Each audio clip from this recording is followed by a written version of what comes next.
The autumn rain pelted against the tall windows of Windsor Castle as Camilla, Queen Consort, sat in her private study reviewing the morning correspondence.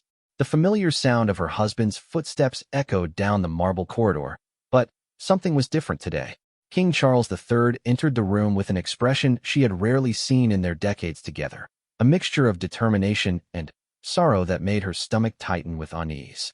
"Darling, we need to talk," Charles said softly, closing the heavy oak door behind him. His voice carried that particular weight it held during their most serious conversations, the same tone he had used when discussing his mother's declining health or the future of the monarchy itself. Camilla set down her fountain pen and turned to face him fully. After years of marriage, she could read his moods like a favorite book. The way his shoulders sagged slightly, how his fingers worried at his signet ring, the careful way he chose his words, all signs that whatever he was about to say would change everything. "What's troubling you, Charles?" she asked, though part of her already suspected this conversation had been building for months. The tension in the palace had been palpable, whispers in corners, hushed phone calls that ended abruptly when she entered rooms. Even their closest staff had seemed unusually formal lately, their usual warm greetings replaced with polite nods. Charles moved to the window, gazing out at the gardens where they had walked countless times during happier moments. The roses were dormant now, their bare branches reaching toward the gray sky like desperate fingers. "It's about your family, Camilla. About the financial arrangements we've had in place." Her blood ran cold.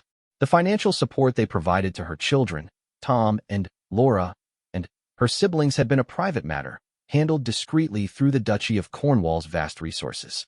It wasn't unusual for royal families to support extended relatives, and Charles had always been generous, understanding that her family's needs were now his responsibility as well.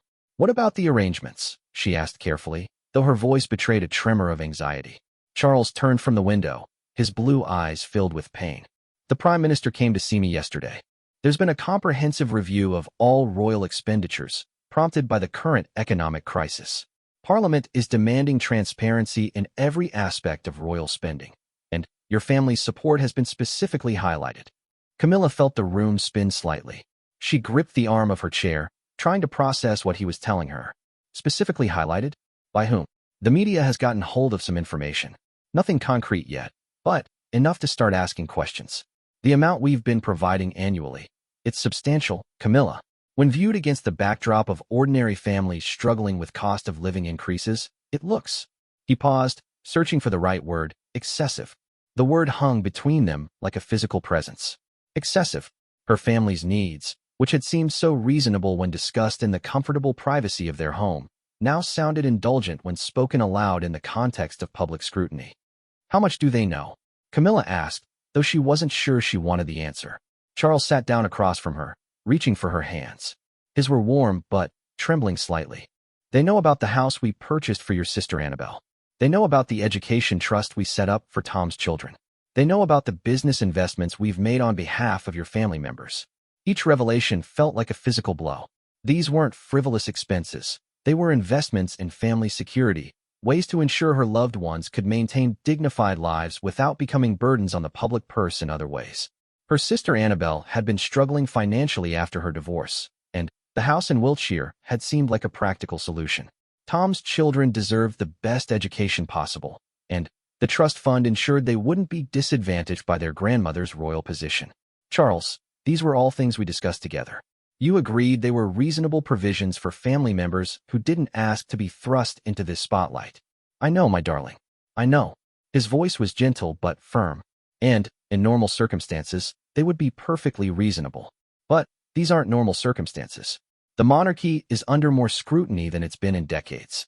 Every expense is being questioned, every privilege examined. The public is angry about their own financial struggles, and they're looking for someone to blame. Camilla stood and walked to the fireplace, where a small fire crackled warmly. The contrast between the cozy domestic scene and the crisis they were discussing felt surreal. "So what are you saying, Charles? That we abandon my family to appease public opinion?" "I'm saying we need to make some very difficult choices." He joined her at the fireplace, his reflection joining hers in the ornate mirror above the mantel. They looked older somehow, the weight of their positions aging them in real time. "The Prime Minister has made it clear that if we don't take action voluntarily, Parliament will likely force our hand through legislation. The implications of his words began to sink in. This wasn't just about money. It was about the fundamental relationship between the monarchy and the British people. If Parliament began legislating royal family finances directly, it would set a precedent that could undermine the institution itself. What kind of action? Camilla asked, though she was beginning to understand. We need to significantly reduce the financial support we provide to your family. In some cases, we may need to eliminate it entirely. Charles's voice was barely above a whisper. I'm so sorry, Camilla. If there were any other way. She stared into the fire, watching the flames dance and flicker. Each tongue of fire seemed to represent another aspect of her family's security disappearing. How significantly are we talking about? The house for Annabelle would need to be sold. The education trust would need to be dissolved. The business investments would need to be liquidated. He paused, gathering courage for the worst part. And the monthly allowances would need to end immediately. The silence that followed was deafening. Camilla could hear her own heartbeat, could feel the blood rushing in her ears. Monthly allowances that paid for everything from mortgage payments to medical expenses for family members.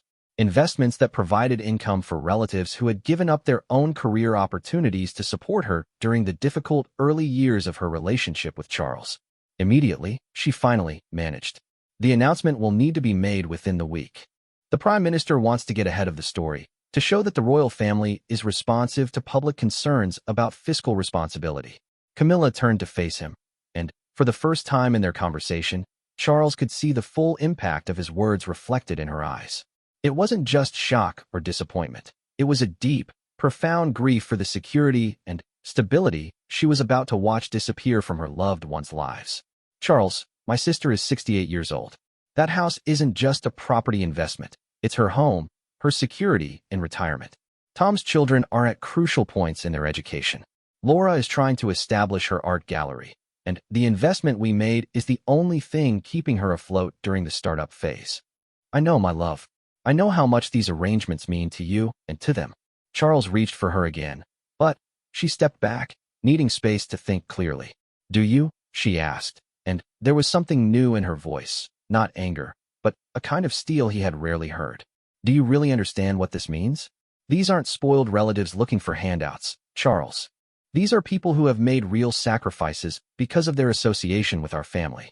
Annabelle gave up her journalism career when the press attention became too intense. Tom turned down lucrative business opportunities because the royal connection made them inappropriate. Laura has had to deal with years of speculation about whether her success is due to her talent or her connections. Charles nodded slowly. You're right, and I do understand the sacrifices they've made. That's what makes this so impossibly difficult. Then, how can you ask me to abandon them now, when they need our support most? Because the alternative might be the end of the monarchy itself, Charles said quietly. And, if that happens, we won't be able to help anyone. The words hung between them like a death sentence. Camilla had always known that their position came with impossible choices, but she had never imagined being forced to choose between her family's welfare and the institution they served. How long have you known this was coming? She asked. Charles looked down at his hands. I've been having conversations with the Prime Minister for several weeks. I kept hoping we could find a middle ground, some way to maintain the support while addressing the public concerns.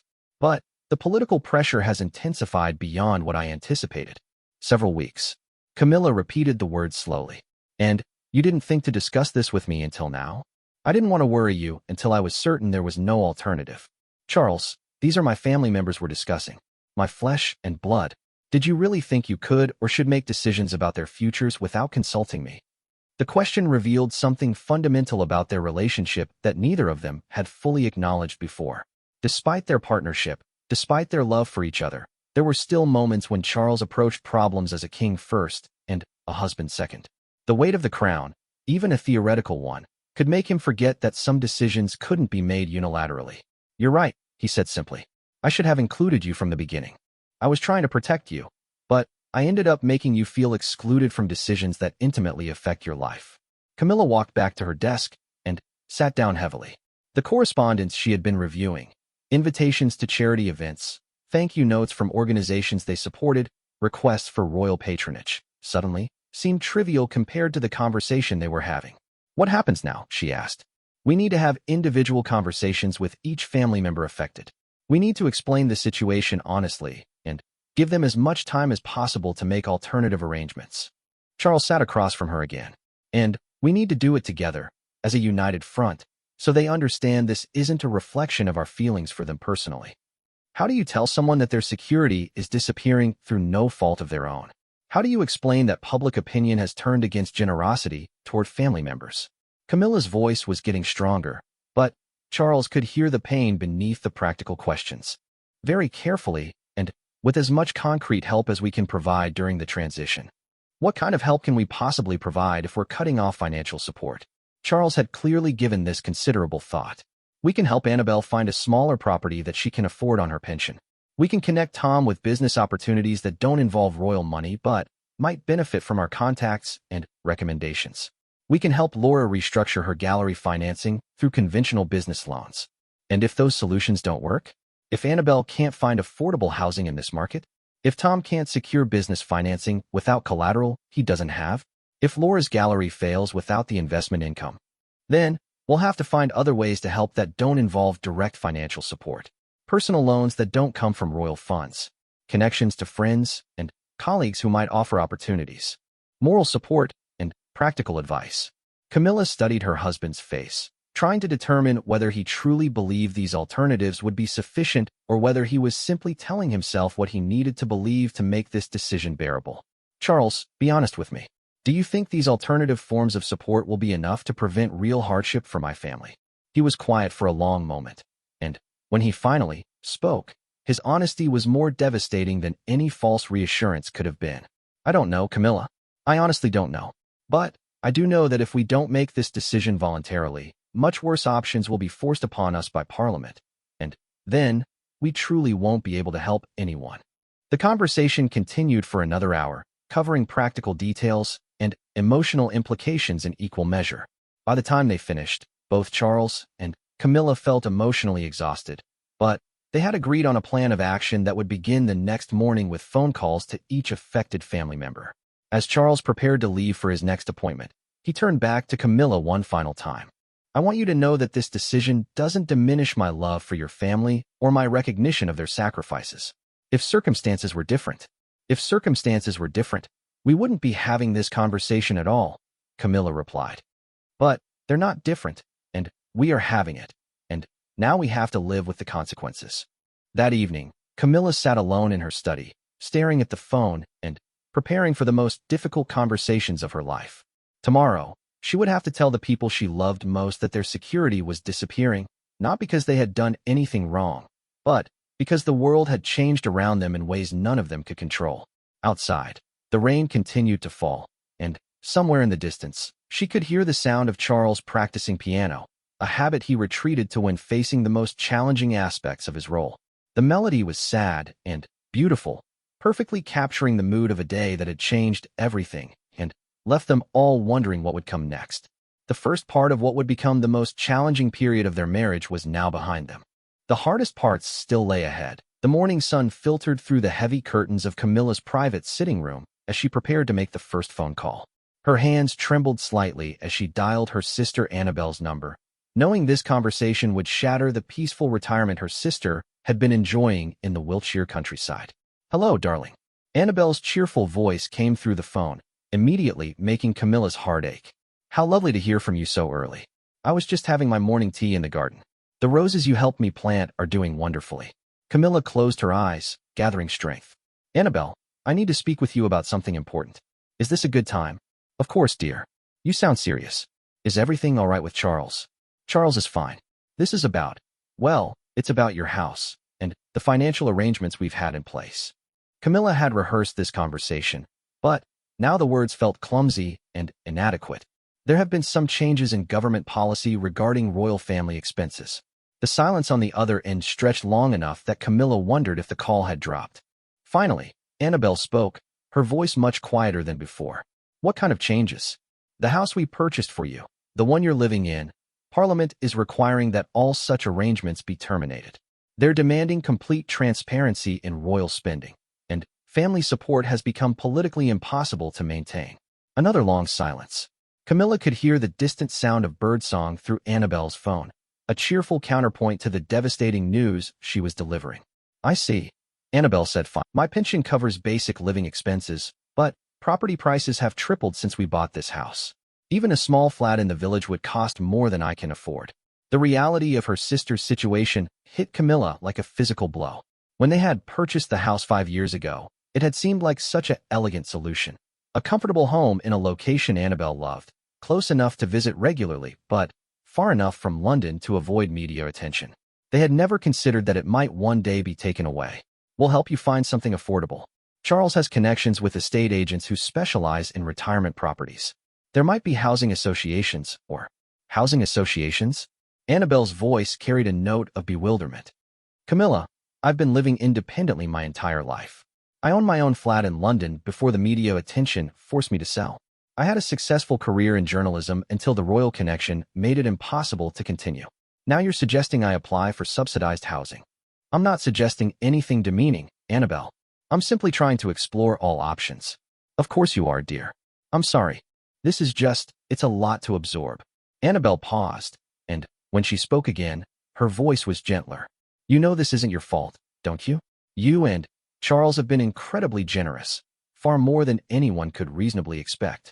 The kindness in her sister's voice made Camilla's eyes fill with tears. It feels like my fault. It feels like I've brought this instability into your life. You brought love and family into my life, Annabelle said firmly. The house is just a house, Camilla. Yes, it's been wonderful to live here. And yes, this change will be difficult. But I survived 63 years before this house, and I'll survive whatever comes next. After they ended the call, Camilla sat staring at her phone for several minutes before dialing her son Tom. The conversation followed a similar pattern, though Tom's reaction was more immediately practical. I understand the political pressure, he said after she explained the situation. And, honestly, Mom, I've always been uncomfortable with the level of support we've received. It's made me feel like I couldn't truly succeed on my own merits. The education trust for your children, though, that's their future security we're talking about. It is, and losing it will mean making some significant adjustments to their schooling plans. But kids are resilient, and there are excellent state schools that might actually give them a more normal childhood experience. Tom's acceptance was both a relief and somehow more painful than if he had been angry. His willingness to shoulder this burden without complaint made Camilla realize how much pressure her family had been living under, trying to be worthy of the support they received. The call with Laura was the most difficult. Her daughter's art gallery was in its second year, the most critical period for any new business. The royal investment had allowed her to secure a prime location and build an impressive initial inventory. Without that financial backing, the gallery's survival was questionable. I knew this day might come, Laura said quietly. I've actually been preparing for it, building relationships with other potential investors, trying to establish the gallery's reputation independently of any royal connection. Have you found other investors? I've found some interest, but nothing concrete yet. The art world is full of people who promise support but rarely follow through with actual funding. Laura paused. Mom, I need you to know that I don't blame you or Charles for this decision. I've had 2 years to build something, and if I can't make it work independently now, then maybe it wasn't meant to be. Don't say that. Your gallery is beautiful, and your eye for art is exceptional. The success you've had isn't because of royal money. It's because of your talent and hard work. Then, it will survive this transition, won't it? The conversation with her brother Mark was perhaps the most heart-wrenching. His small business had been struggling before the royal investment helped him expand and stabilize. Unlike the others, he had no alternative resources to fall back on, and the loss of support would likely mean closing the business he had spent 15 years building. I should have seen this coming, he said, his voice heavy with disappointment. I should have been more conservative with the expansion, kept the business small enough to survive without external support. Mark, the expansion was working. Your revenue had increased by 40% over the past 2 years. Revenue, yes, but not profit margins. I borrowed against future growth expectations, and without the royal backing, those loans become impossible to service. He sighed deeply. I'll probably have to sell the business, hopefully to someone who will keep my employees on. What will you do? Go back to working for someone else, I suppose. Start over at 55. There was no self-pity in his voice, just resignation. It's not the end of the world, Camilla. Plenty of people my age face career changes. I'll manage. Each conversation left Camilla feeling more emotionally drained and more aware of the ripple effects of what seemed like a simple financial decision. These weren't just numbers on a budget spreadsheet. They were the foundations of people's lives, built over years of careful planning and now crumbling through no fault of their own. That afternoon, Charles found her in the garden, sitting on a bench beneath the oak tree where they had often sought refuge during difficult times. He sat beside her without speaking, waiting for her to share whatever she was thinking. "They're all being so understanding," she said finally. "Every single one of them. They're worried about us, about the political pressure we're facing. They're apologizing for being burdens they never were. Your family understands the impossible position we're in. Do they? Or are they just being brave because they think that's what we need from them right now?" Camilla turned to look at him. "Charles, Annabelle might end up in subsidized housing. Mark will probably lose the business he spent his career building. Laura's gallery might close just as it was beginning to succeed. How do we live with that? The same way we live with all the other difficult decisions that come with this role," Charles said gently. "By remembering that sometimes there are no good choices, only necessary ones." "That's very noble, but it doesn't make it hurt any less." "No," he agreed. "It doesn't." They sat in silence for a while, watching the late afternoon light filter through the leaves. Finally, Charles spoke again. "The Prime Minister called this morning. The announcement will be made tomorrow morning. We need to be prepared for media coverage." "What kind of coverage?" "Mixed, probably. There will be those who applaud our fiscal responsibility, and those who criticize us for abandoning family members. There will be speculation about family tensions and questions about our decision-making process." Camilla had learned to navigate media attention over the years, but this felt different. Previous coverage had focused on her role, her fashion choices, her public appearances. This would involve her family members who had worked hard to maintain their privacy. Will they be contacted directly? Almost certainly. We should prepare them for that possibility. The thought of reporters showing up at Annabelle's cottage, or photographers following Tom's children to school, made Camilla's stomach churn. Can we provide any protection for them? Limited protection, and only if they want it. We can offer security advice and help them prepare for media contact, but we can't force protection on them. That evening, Camilla made another round of phone calls, this time to warn her family about the impending announcement and offer whatever support they would accept in dealing with media attention. The conversations were briefer, but no less emotionally difficult. "We'll be fine, dear," Annabelle assured her. "I dealt with reporters for 30 years as a journalist. I know how to handle them from the other side now." Tom was equally pragmatic. "The kids are old enough to understand what's happening, and we've talked about media attention before. They know not to engage with strangers asking questions." Laura's response was different. "Actually, Mom, this might be helpful for the gallery in the long run. If the coverage focuses on my independence and determination to succeed without royal support, it could attract a different type of clientele." Only Mark seemed genuinely worried about the media attention.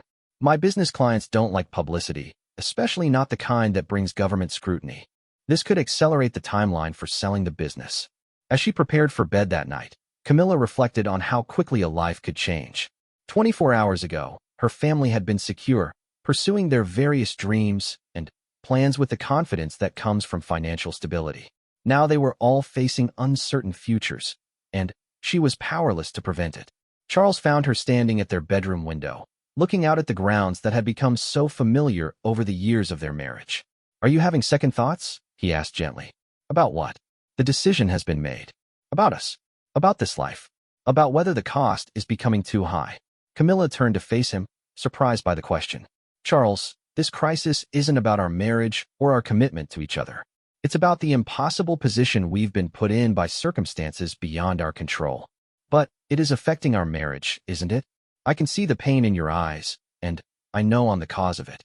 "You're not the cause of it. Parliament is the cause of it. Public opinion is the cause of it. Economic pressures and political calculations are the cause of it." She moved closer to him. "You're just the person who had to deliver the news. I still feel responsible.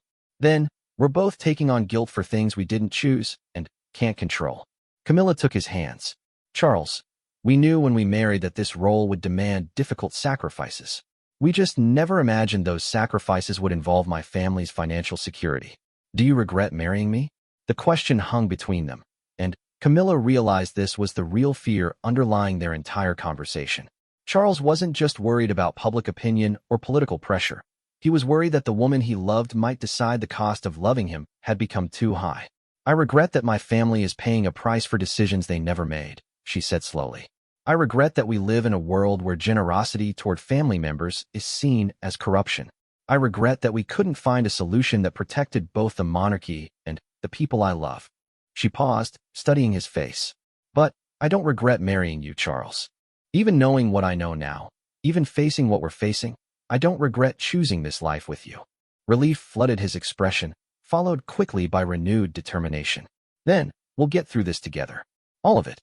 The announcement tomorrow, the media coverage, the transition period, whatever comes after. We'll face it as partners." "Yes," Camilla agreed. "We will." The next morning arrived with unseasonable clarity, bright sunshine streaming through their bedroom windows, as if the weather was mocking the storm they were about to face. The official announcement would be released at 10 o'clock, carefully coordinated with the Prime Minister's office to demonstrate unity between the government and the monarchy on fiscal responsibility. As they prepared for what would undoubtedly be one of the most challenging days of their marriage, neither Charles nor Camilla spoke about their fears for what lay ahead. There would be time for those conversations later. For now, they focused on the practical tasks at hand: final preparations, last-minute phone calls to family members, and the mental preparation required to face public scrutiny of their most private decisions. The announcement, when it came, was brief and carefully worded, but its impact would ripple through their lives for months to come. The morning of the announcement dawned crisp and clear, but inside Windsor Castle, the atmosphere was thick with tension. Camilla stood before her bathroom mirror, applying her makeup with hands that trembled slightly despite her best efforts to remain calm. Today, she would have to appear in public knowing that her family's private struggles were about to become headline news. Charles knocked gently on the door. "The statement has been released. The Prime Minister's office confirms they're satisfied with the wording." Camilla didn't respond immediately. The careful language of the official statement felt cold and impersonal compared to the very real human impact they had discussed in their private conversations.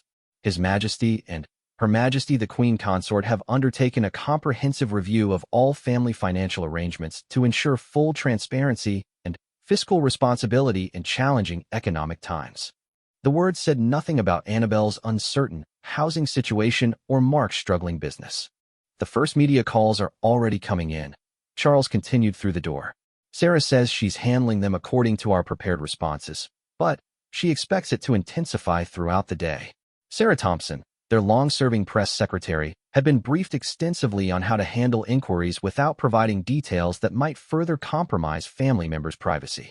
It was a delicate balance between transparency and protection that no one felt confident they had struck correctly.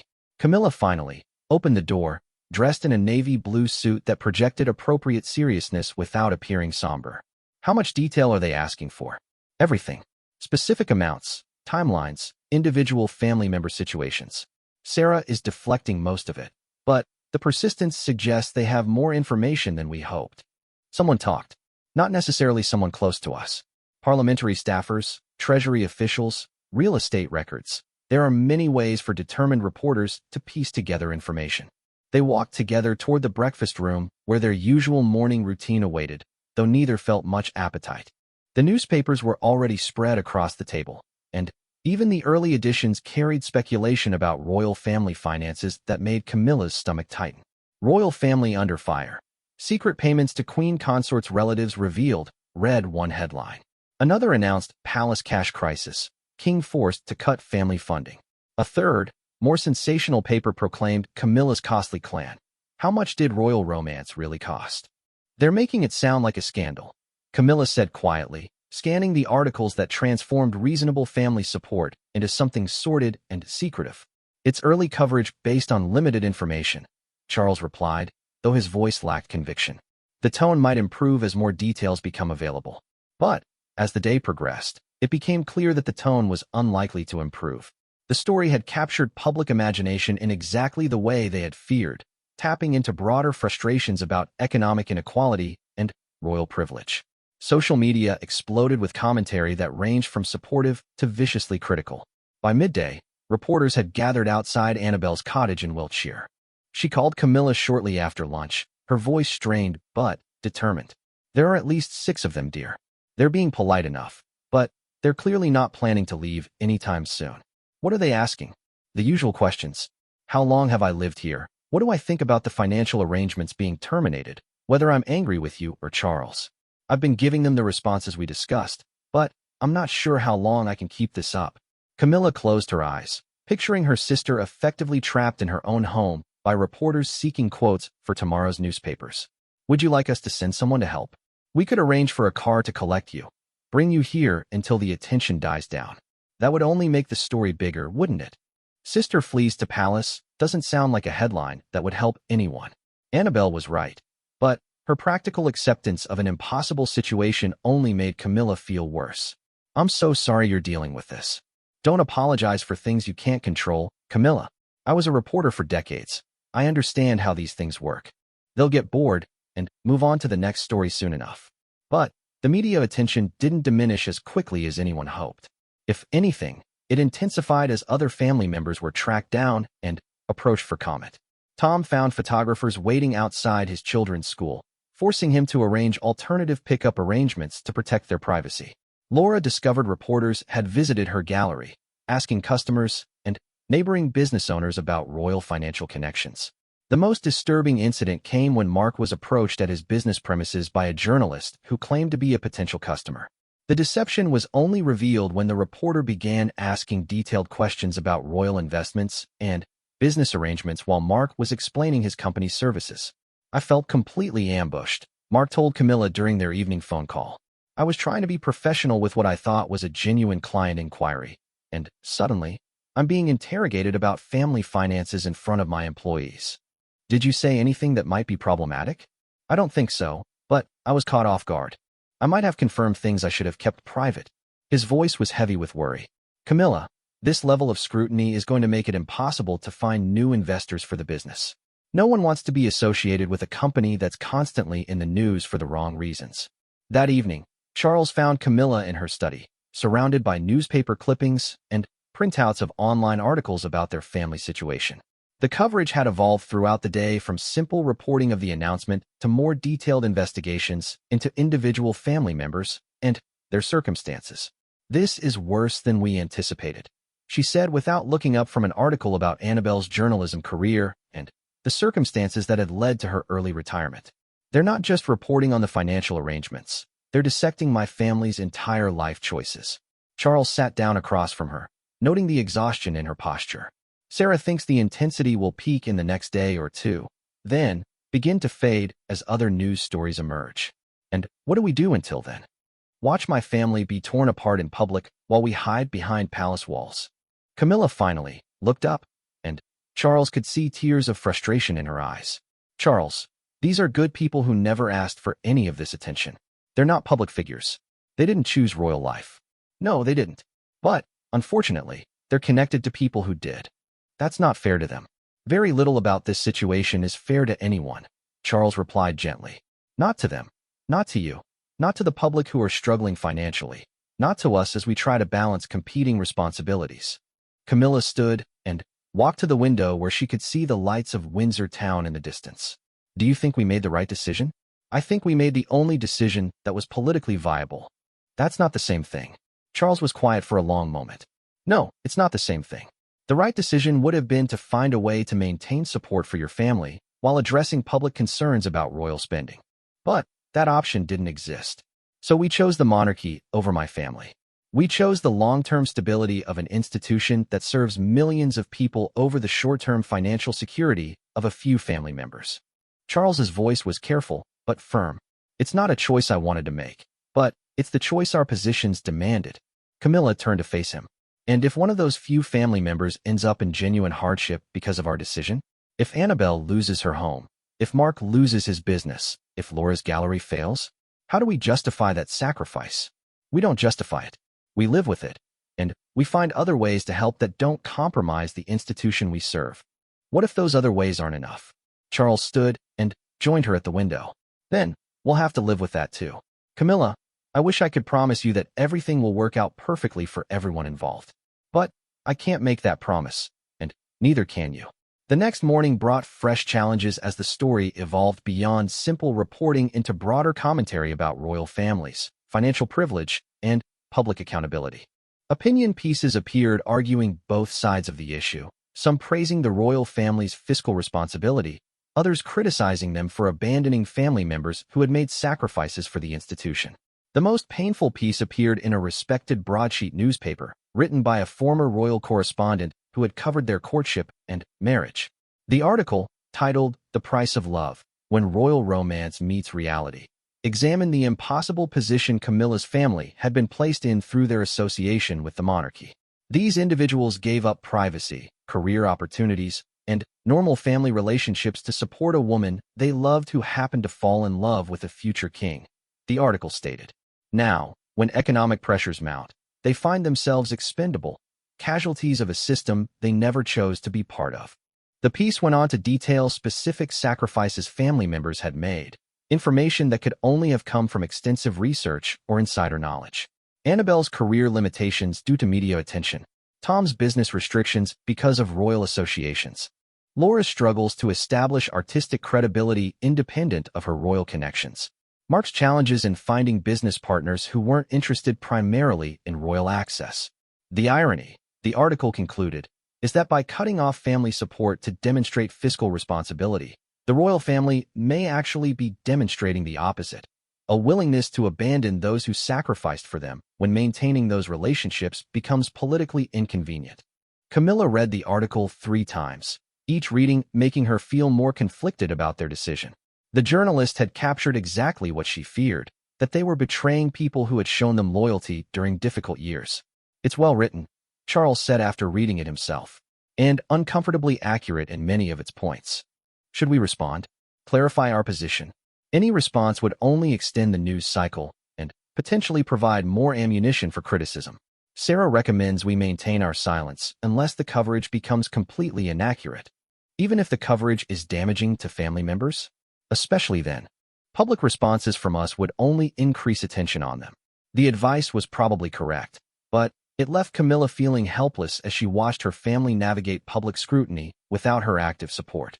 The phone calls from family members continued throughout the week, each conversation revealing new challenges created by the media attention. Annabelle reported that her small village had become a tourist destination for people curious about royal connections. "I can't go to the post office without someone asking me about you and Charles," she said during one call. "Most people are kind, but it's exhausting to have every ordinary interaction become a potential news story." Tom found that his business associates were treating him differently, uncertain whether royal connections were an asset or a liability in the current climate. "I'm getting questions about whether our company has received royal financial backing, whether our success is due to connections rather than competence. It's undermining years of relationship building." Laura faced the most direct business impact. Several potential investors withdrew from consideration for her gallery, concerned about the negative publicity surrounding royal financial arrangements. "They're treating the royal connection as toxic right now," she explained. "Even people who were genuinely interested in the art are worried about being associated with controversial royal spending." Mark's situation grew increasingly desperate as existing business clients began expressing concerns about continuing relationships with a company in the news for all the wrong reasons. "I'm going to have to close within the month," he told Camilla during a particularly difficult phone call.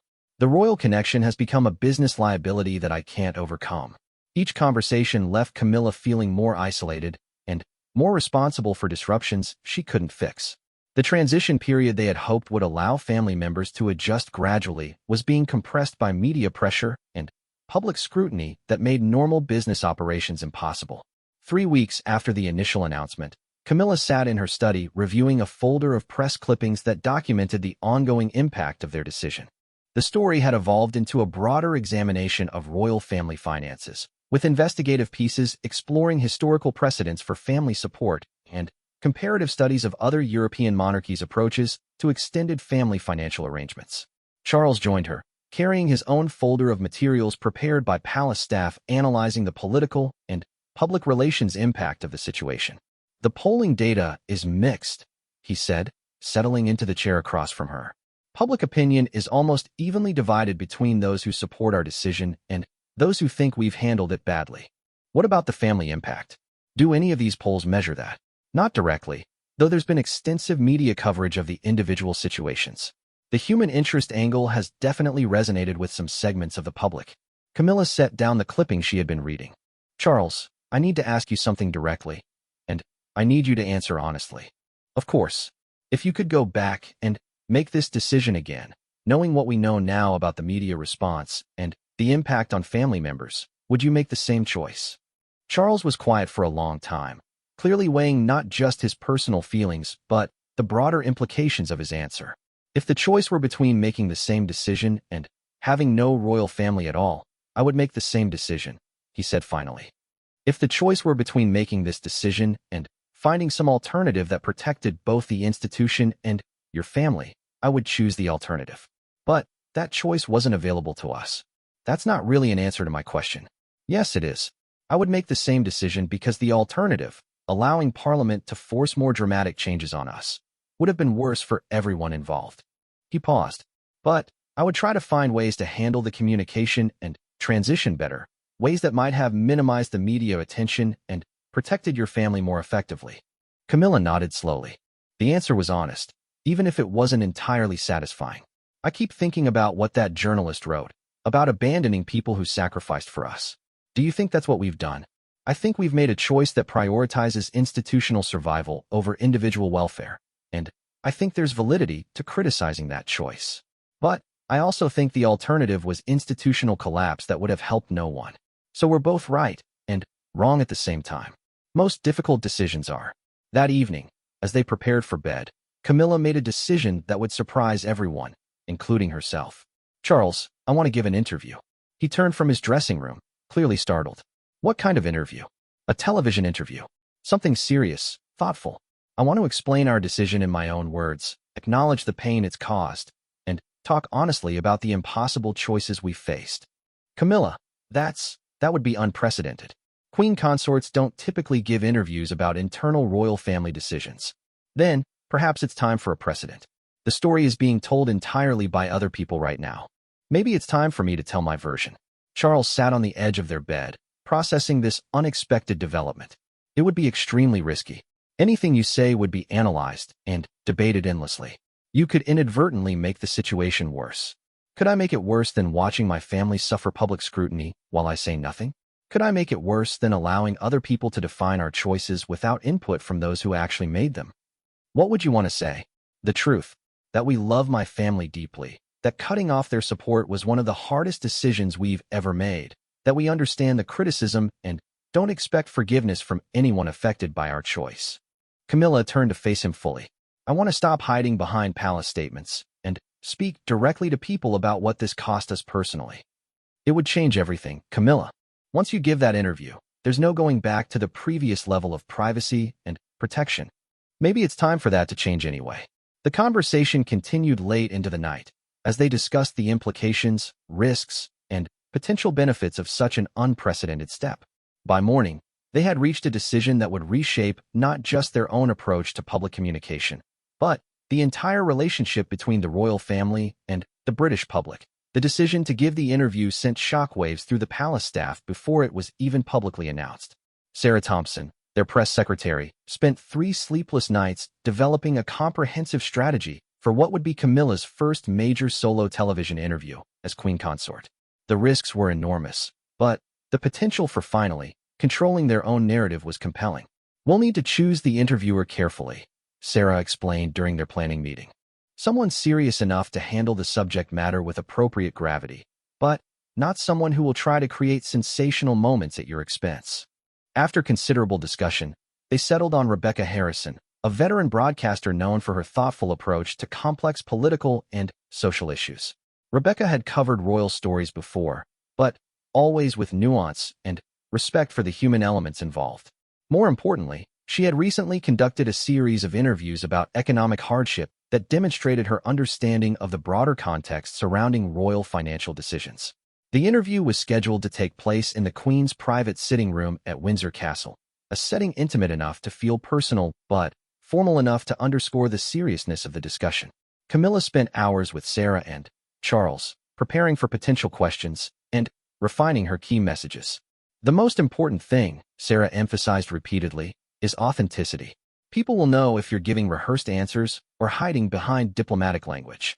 They need to hear your genuine feelings about this situation. What if my genuine feelings include anger at the impossible position we've been put in? Camilla asked. What if they include resentment about having to choose between institutional survival and family welfare? Then, you say that, carefully and thoughtfully. Anger can be appropriate if it's channeled constructively. The interview was scheduled for a Tuesday afternoon, allowing time for careful editing and a primetime broadcast that Friday evening. As the date approached, media speculation about the interview's content reached fever pitch. No serving queen consort had ever given such a personal, detailed interview about internal royal family decisions. The morning of the filming, Camilla woke early and walked through the gardens, trying to center herself for what she knew would be one of the most challenging conversations of her public life. Charles found her sitting by the fountain where they often came to think through difficult decisions. "How are you feeling?" he asked, settling beside her on the stone bench. "Terrified and determined in equal measure," she replied honestly. "I keep thinking about what my family will think when they watch this. Whether they'll feel supported or further exposed by my speaking publicly. You've spoken with them about it. They understand why you're doing this. Understanding and being comfortable with it aren't the same thing." Camilla watched the water cascading into the fountain's pool. "Annabelle said she trusts my judgment, but I could hear the worry in her voice. She's been a private person her entire life, and now I'm about to discuss her circumstances on national television. You're not going to betray her privacy. We've been very careful about how you'll discuss family situations. I know, but even carefully chosen words will make her life more public than she ever wanted it to be." Charles took her hand. "Camilla, you don't have to do this. We can cancel the interview, continue handling this situation through official statements, and letting time diminish the public attention." "No." Her voice was firm. "I need to do this. For my family, for us, and for everyone who's watching this situation wondering whether we truly understand the human cost of our decisions." Rebecca Harrison arrived at Windsor Castle at noon, accompanied by a small technical crew that had been thoroughly vetted by palace security. The sitting room had been transformed into a television studio, with professional lighting that maintained the room's warm, intimate atmosphere while ensuring optimal visual quality. Camilla had chosen to wear a simple gray dress with a string of pearls, formal enough to respect the gravity of the occasion, but approachable enough to emphasize her humanity rather than her royal status. She wanted viewers to see her as a woman facing impossible choices, not as a remote figure protected by institutional privilege. "Your Majesty," Rebecca began after the cameras were rolling, "thank you for agreeing to speak with me about what must be an incredibly difficult situation for you personally. Thank you for conducting this interview with the sensitivity I know you'll bring to it." "Rebecca, you're right that this has been an extraordinarily challenging period for my family and me. Let's start with the basic facts. The palace announced that all financial support for your family members would be terminated. Can you tell me what led to that decision?" Camilla had rehearsed this answer, but she made sure her delivery felt natural and unscripted. The decision came after extensive discussions with government officials who made it clear that continuing these arrangements would create serious political difficulties for the monarchy at a time when the British public is facing genuine economic hardship. "We were told that Parliament would likely force changes through legislation if we didn't act voluntarily." When you say we, who was involved in these discussions? "Primarily myself and the King, though we consulted with senior palace staff and received input from the Prime Minister's office." Camilla paused, choosing her next words carefully. "I want to be clear that this wasn't a decision Charles made unilaterally. We discussed it extensively, we explored alternatives, and ultimately we agreed together that we had no viable choice but to terminate the financial arrangements." How did you feel about that conclusion? This was the moment Camilla had been preparing for, the opportunity to speak honestly about the emotional impact of their decision. "I felt heartbroken, Rebecca. These weren't frivolous expenditures or attempts to enrich family members inappropriately. These were practical arrangements designed to provide security for people who had made real sacrifices because of their association with our family." "Can you give me specific examples of those sacrifices?" "My sister Annabelle gave up a successful journalism career when the media attention became impossible to manage professionally. My son Tom turned down lucrative business opportunities because the royal connection made them inappropriate. My daughter Laura has spent years proving that her artistic success is based on talent rather than royal connections. My brother Mark has struggled to find business partners who were interested in the company itself rather than royal access." Rebecca nodded sympathetically. "So these family members essentially paid a professional price for their relationship with you." "Exactly. And when they found themselves in need of support, whether for housing, education, or business development, it seemed natural and appropriate for us to help. After all, their limitations were often directly related to their royal associations. But the public sees it differently. Camilla hesitated, visibly struggling with how to express her frustration without sounding dismissive of legitimate public concerns. I understand why the public might view these arrangements skeptically, especially during economic difficulties. When people are struggling to pay their own mortgages or fund their children's education, it's natural to question whether royal family members should receive additional financial support. Do you think that questioning is fair? I think it's understandable, even if I don't agree that it's entirely fair. The public doesn't see the career limitations and privacy sacrifices my family has made. They see what appears to be additional privilege being granted to people simply because they're related to royal family members. Rebecca leaned forward slightly. You sound angry about that misperception. I am angry about it, Camilla replied, her voice strengthening. Not angry at the British public, who have every right to expect transparency and responsibility from their royal family, but angry at the situation that forces us to choose between supporting people we love and maintaining public trust in the institution we serve. Tell me about having to make that choice. It's impossible, Rebecca. How do you tell your sister that the home she's lived in for 5 years has to be sold because supporting her has become politically untenable? How do you tell your son that his children's education trust is being dissolved because providing for their future is seen as excessive?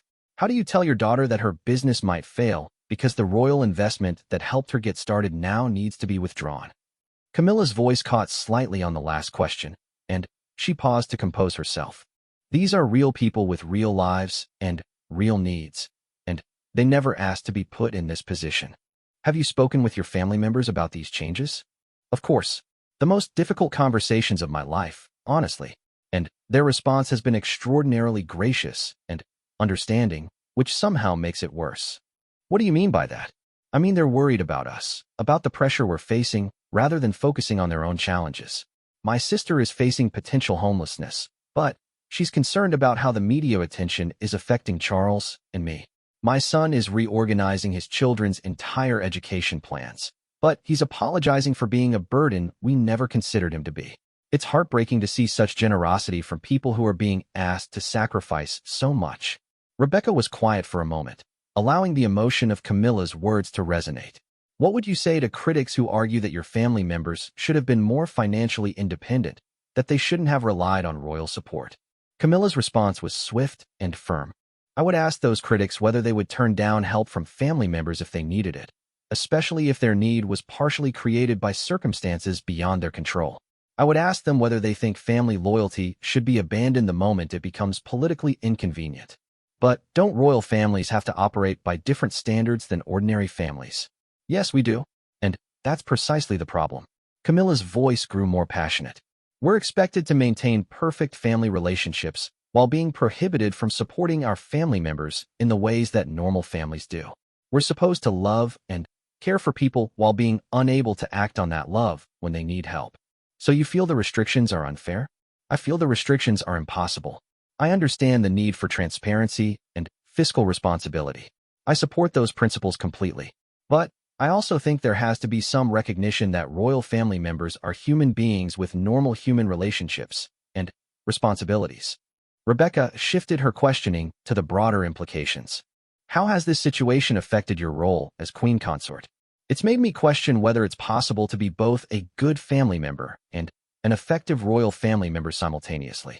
It's made me wonder whether the institution's survival requires a level of personal sacrifice that extends beyond the individuals who choose royal life to include people who simply have the misfortune of being related to us. That's a pretty fundamental question about the nature of monarchy itself. Yes, it is. And I don't have easy answers. I believe in the value of the monarchy, in the service it provides to the country. But I also believe in the value of family loyalty and mutual support. This situation has forced me to prioritize one set of values over another, and I'm not entirely comfortable with the choice I've made.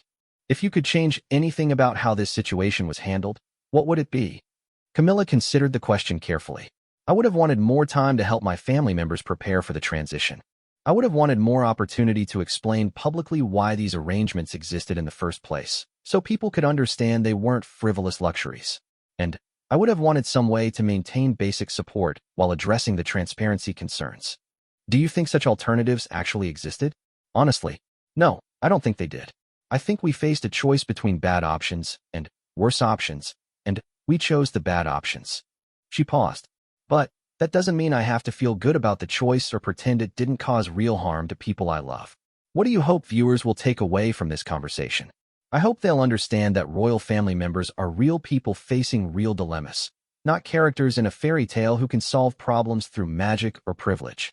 I hope they'll recognize that sometimes there truly are no good choices, only necessary ones. And I hope they'll remember that behind every political decision are human beings who have to live with the consequences of those decisions every day. The interview continued for another 30 minutes, covering everything from the media attention her family had faced to the broader questions about royal finance and public accountability. Throughout, Camilla maintained a balance between defending her family and acknowledging legitimate public concerns, never seeming defensive but also never apologizing for loving the people close to her. When the cameras finally stopped rolling, Camilla felt emotionally drained but also relieved. She had said what she needed to say, honestly and directly, without betraying confidences or making the situation worse for anyone involved. Rebecca approached her after the crew began packing equipment. "Your Majesty, that was an extraordinary interview. Thank you for your openness and honesty. Thank you for your respectful approach to what I know is a complex and sensitive situation. May I ask how you're feeling now that it's done?" Camilla smiled tiredly. "Like I've finally been able to tell my side of the story. Whether that helps or hurts remains to be seen. But at least people will hear directly from me rather than relying entirely on speculation and interpretation." That evening, as news of the interview spread, advance clips began appearing online and in television news programs. The response was immediate and intense, with social media erupting in discussions about royal transparency, family loyalty, and the human cost of institutional decisions.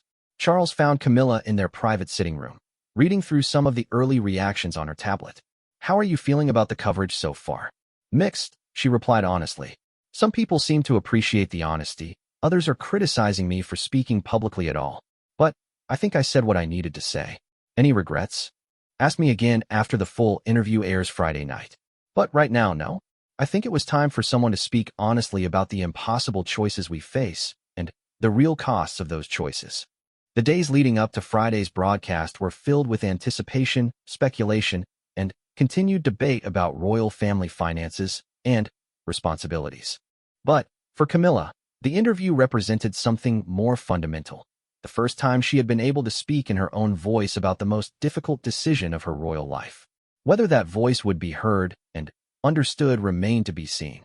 Friday evening arrived with an unprecedented level of anticipation for a royal interview.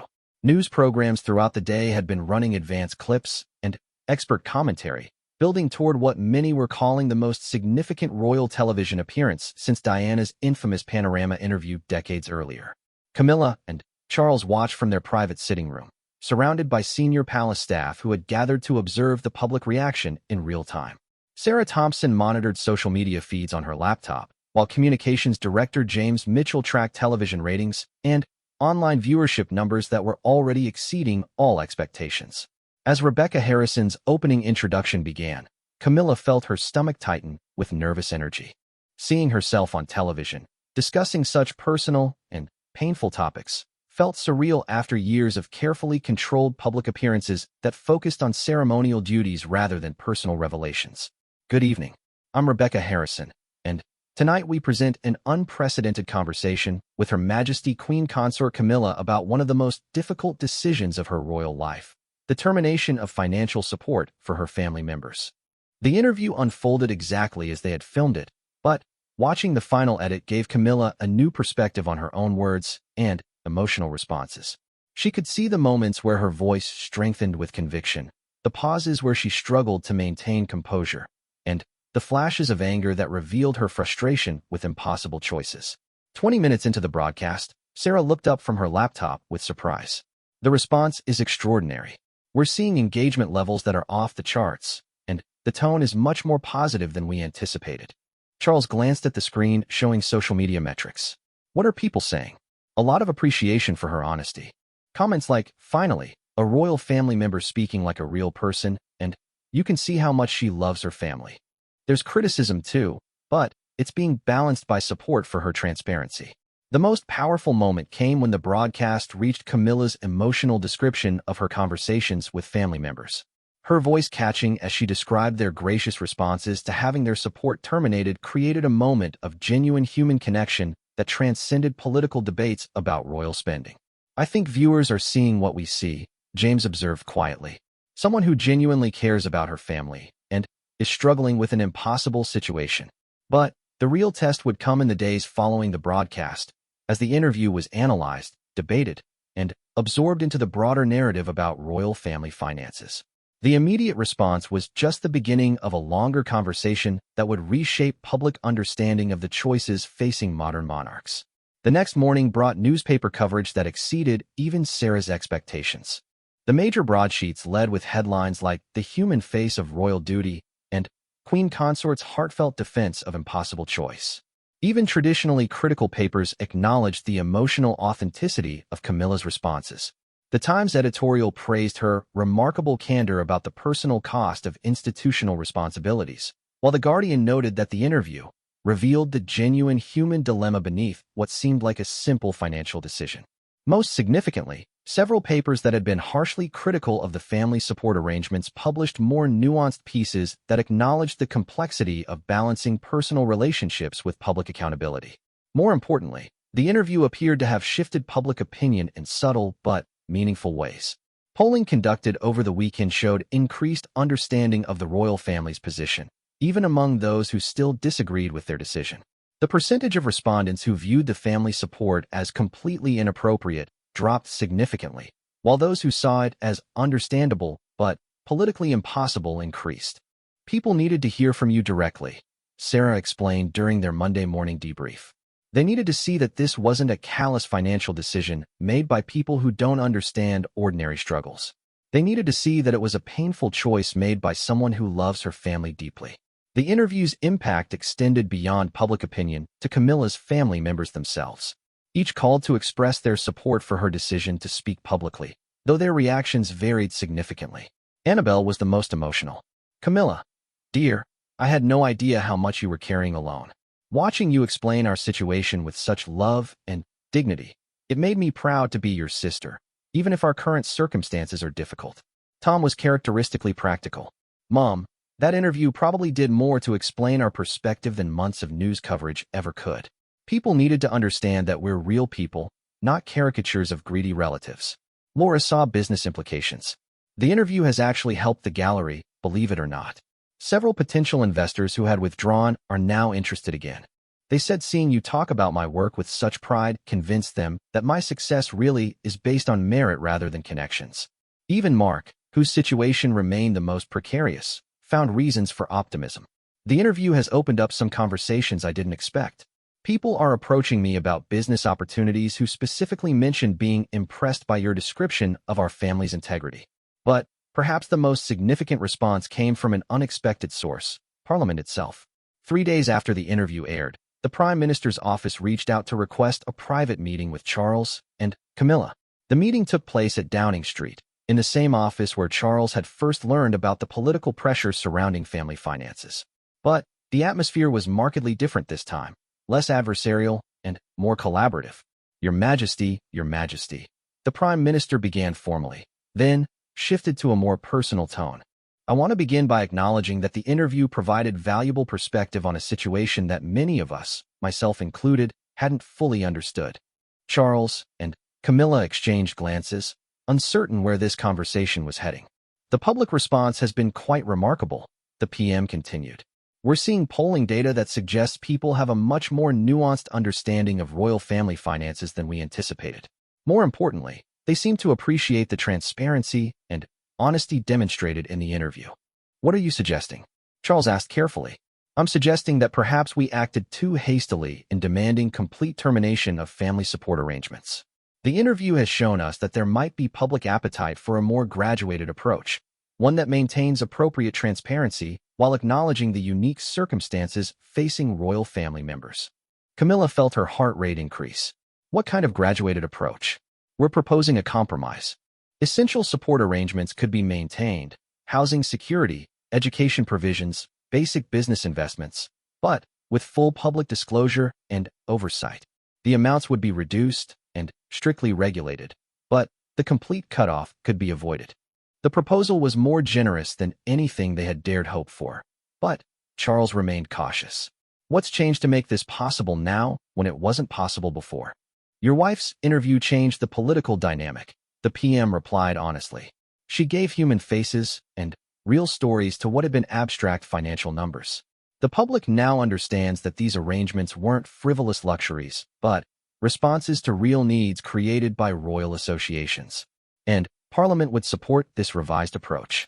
We believe so, especially with the transparency and oversight provisions. The interview demonstrated that royal family members can be trusted to discuss these matters honestly with the public, which addresses many of the accountability concerns. The negotiations continued for several hours, working out details of disclosure requirements, spending limits, and oversight mechanisms.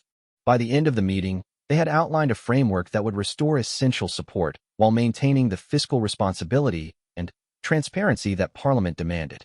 3 weeks later, the revised arrangements were announced with full details of amounts, recipients, and oversight procedures.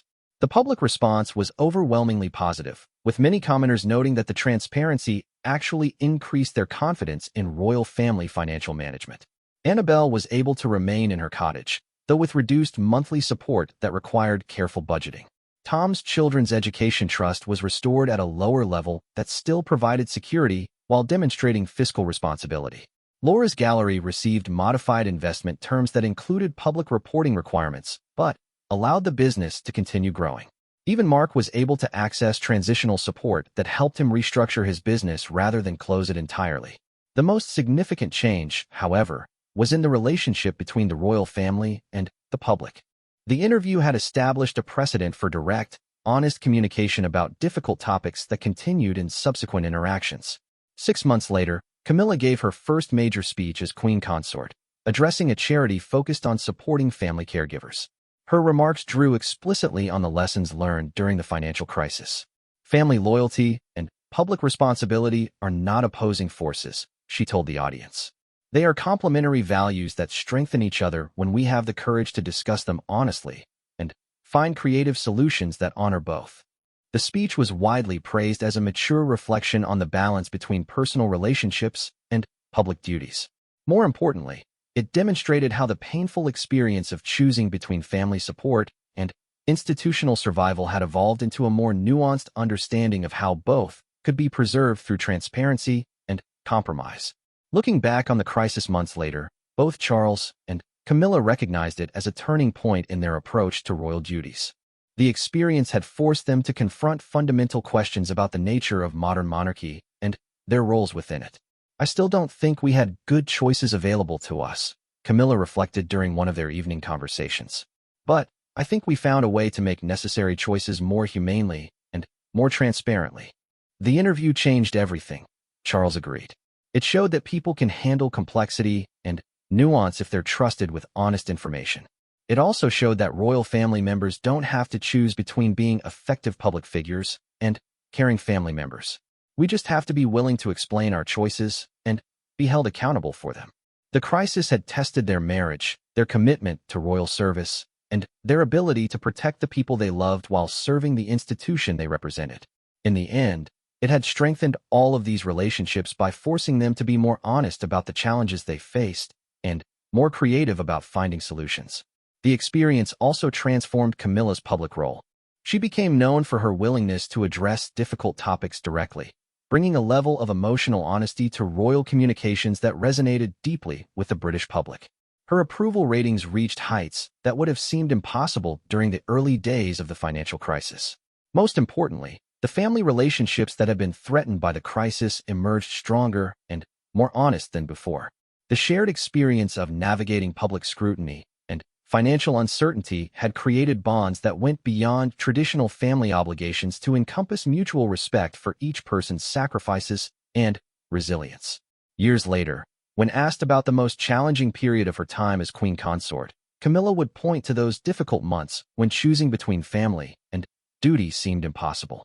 But she would also note that learning to honor both simultaneously had made her a better royal family member and a better person.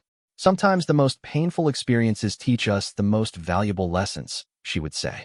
We learn that impossible choices often aren't as impossible as they first appear. They just require more courage, more honesty, and more creativity than we initially bring to them. The story that began with a devastating choice between abandoning family members and preserving institutional stability ultimately became a story about finding ways to honor both commitments through transparency, compromise, and the courage to have difficult conversations in public. In the end, Camilla was never truly speechless about King Charles's decision to cut off her family's support. Instead, she found her voice in defending both the people she loved and the institution she served, creating a new model for royal communication that balanced personal authenticity with public responsibility. The heartfelt palace drama that seemed destined to damage both family relationships and public trust instead became a foundation for stronger connections on both fronts, proving that even the most challenging royal crises could be transformed into opportunities for greater understanding and more effective service.